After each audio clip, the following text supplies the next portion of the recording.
کہ اے اہل ایمان، اگر تم ان لوگوں کا کہا مانو گے جنہوں نے کفر کی روش اختیار کی ہے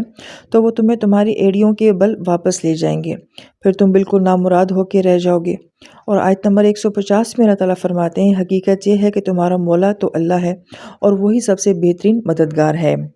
اس آیت مبارکہ کا موضوع بہت ہی اہم ہے جس کو سورہ بقرہ میں بھی پہلے بیان کیا جا چکا ہے۔ اس آیت مبارکہ کو سمجھنے سے پہلے ضمناً ایک بات کا جاننا بہت ضروری ہے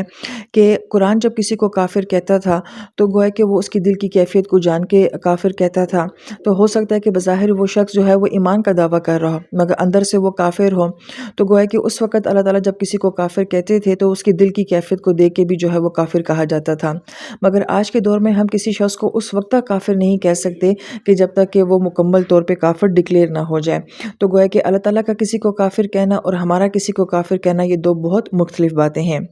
پھر اس کے بعد اس آیت مبارکہ کے ضمن میں ہمارے ذہن میں پہلا سوال یہ آتا ہے کہ ایمان والوں کو کہا جا رہا ہے کہ تم لوگوں نے کافروں کی اطاعت نہیں کرنی، تو ذہن میں سوال آتا ہے کہ مسلمان جو ہے وہ کافر کی اطاعت کیوں کرے گا؟ تو دراصل میں یہ جاننا ضروری ہے کہ یہاں پہ کس طرح کے کافر کی جو ہے وہ بات کی جا رہی ہے۔ اگر اس کو مدینہ شریف کے پس منظر کے لحاظ سے دیکھا جائے، جب یہ آیت مبارکہ نازل ہو رہی تھی تو بہت سارے لوگ ایسے تھے کہ جو کہ اپنے آپ کو مسلمان کہتے تھے، ایمان والا کہتے تھے، مگر وہ اندر سے جو ہے وہ منافق ہوتے تھے، بلکہ بعض ایسے تھے کہ جو کہ کمزور ایمان والے تھے اور کچھ ایسے تھے کہ جو کہ پکے کافر تھے۔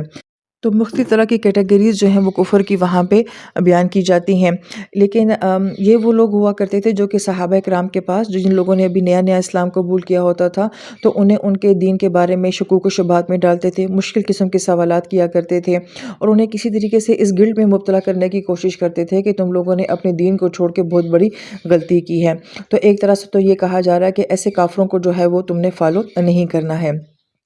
اور اگر اس زمانے کے لحاظ سے دیکھا جائے تو ظاہری بات ہے یہ صحابہ کرام جو ہوتے تھے وہ نبی علیہ السلام کے پاس جاتے ہوں گے یا اپنے سینئر صحابہ کرام کے پاس جاتے ہوں گے اور ان لوگوں کی باتوں کو ڈسکس کرتے ہوں گے، تو وہ لوگ ان کو جو ہے وہ گائیڈ کر دیا کرتے تھے یا وہی آ جایا کرتی تھی کہ یہ جو لوگ ہیں ان کی باتوں کو جو ہے وہ فالو نہیں کرنا۔ لیکن اگر اس آیت مبارکہ کو آج کے دور کے لحاظ سے دیکھا جائے تو ہم نے کہا کہ ہم کسی کو اس وقت تک کافر نہیں کہہ سکتے جب تک کہ وہ حقیقی طور کے اوپر کافر نہ ہو،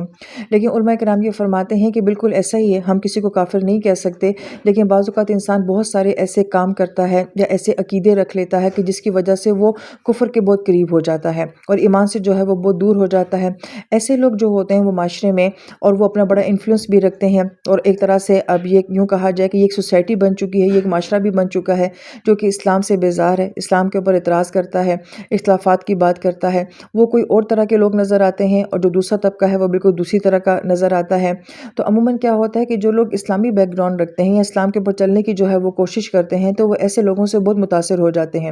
اور ایسے لوگ جو ہیں وہ اپنے خیالات اور اپنی باتوں سے عام لوگوں کے اوپر بہت اثر بھی ڈال لیتے ہیں۔ تو اس وقت میں جو کہ ایک اسلام کو فالو کرنے والا بندہ ہوتا ہے تو وہ چونکہ ان کے انفلوئنس سے متاثر ہوتا ہے یا اپنے اندر کسی قسم کی احساس کمتری رکھتا ہے کہ اگر میرا ایسا حلیہ ہوگا، میں داڑھی رکھوں گا یا میں برقع پہنوں گا یا میں ماشاءاللہ سبحان اللہ یا اس طرح کی باتیں کہوں گا تو لوگ مجھے بیکورڈ سمجھیں گے اور لوگ یہ سمجھیں گے کہ یہ تو بس مدارس کے لوگ ہیں اور یہ تو بس مولوی لوگ ہیں، انہیں دنیا کا کوئی نہیں پتہ ہے۔ تو ہمیں اپنے دین کے اوپر ایک طرح کو فالو کرنے میں شرمندگی ہوتی ہے یا احساس کمتری ہوتی ہے، تو پھر ہم اپنے آپ کو لبرل ظاہر کرنے کے لیے، اپنے آپ کو ماڈرن ظاہر کرنے کے لیے اس طرح کا حلیہ اختیار کریں گے، اس طرح کی بات چیت اختیار کریں گے، اس طرح کا سٹائل اختیار کریں گے کہ ہم ان کے ساتھ اپروپریٹ لگیں اور ہمیں کوئی یہ نہ کہے کہ آپ ایکسٹریم لیول کے لوگ ہیں اور آپ بیکورڈ قسم کے لوگ ہیں۔ تو اس سچویشن کو یہاں پہ کہا گیا کہ اے ایمان والو کہ تمہیں اپنے دین کے اوپر جو ہے وہ مکمل اعتماد ہونا چاہیے، فخر ہونا چاہیے، اور جب تم اپنے دین کے اوپر چلو تو پورے اعتماد کے ساتھ چلو، احساس کمتری کے ساتھ نہ چلو، اور ایسے لوگوں کو جو ہے تم لوگوں نے فالو نہیں کرنا ہے۔ اس کا نقصان کیا ہوگا کہ یردو علی اعقابکم کہ وہ تمہیں تمہاری ایڑیوں کے بل جو ہیں وہ پھیر دیں گے۔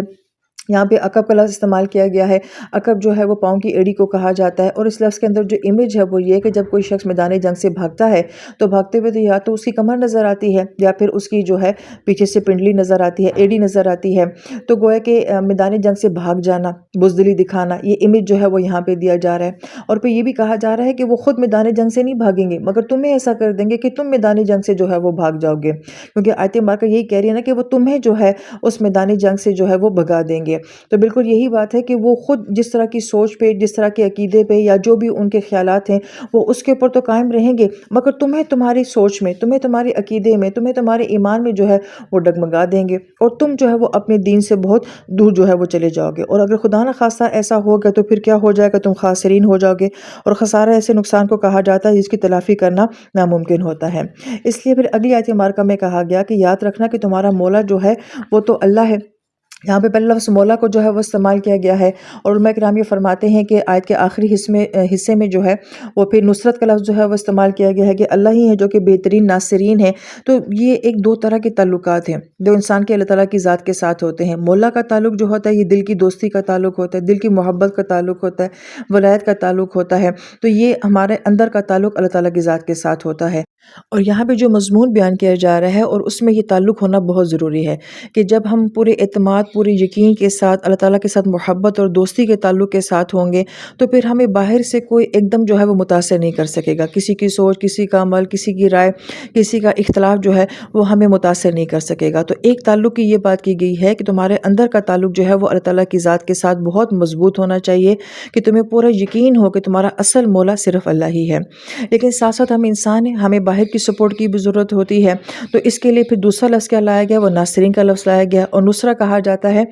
وہ راستے جہاں سے کسی وادی میں پانی داخل ہوتا ہے۔ مثلا بارش کسی اور علاقے میں ہوئی ہے اور وہاں پانی وافر مقدار میں ہوا ہے تو وہاں سے بہتا بہتا آپ کی وادی میں آ گیا ہے، لہٰذا یہ ایک باہر سے ایڈ کا آنا کہ آپ کی وادی میں جو پانی آیا وہ کسی دوسری جگہ کا پانی آیا ہے، تو ایک طرح کی باہر کی جو نصرت ہے وہ لفظ ناصرین کے اندر آتی ہے۔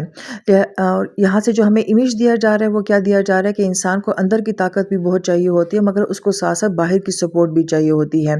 اور یہ دونوں کمبینیشن یہاں پہ کیوں بیان کیے گئے ہیں کہ اگر ہمارا اندر سے، دل سے اللہ تعالیٰ کی ذات کے ساتھ ولایت والا تعلق ہوگا تو پھر اللہ تعالیٰ کی نصرت ہمیں اپنے باہر کے حالات میں بھی نظر آئے گی۔